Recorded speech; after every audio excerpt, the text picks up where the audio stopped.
वाह वाह। बांध के जुल्फों में पेंसिल जो ठहराती है, फिर तो सारी दुनिया सूली पे लटक जाती है। गुलो गुलजार शशो पंज में है कि वो लड़की ऐसी खुशबू आखिर कहाँ से लाती है।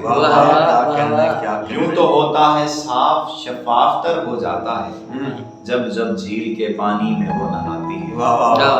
और फिजा भी झूमती है और महक जाती है गुबा उतार कर जब खोटी पे लटकाती है। शेर हो जाता है इस तरह से मेरा यारो बात करते हुए जब जब वो मुस्कुराती है।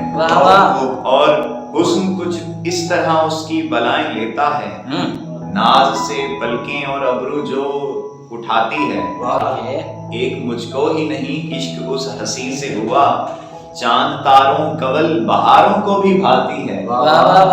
कवि सिंह उसकी आवाज पे सब वादियों से लौट आए। ठीक है, हाथ आंखों पे रखे जब तितलियां बुलाती है।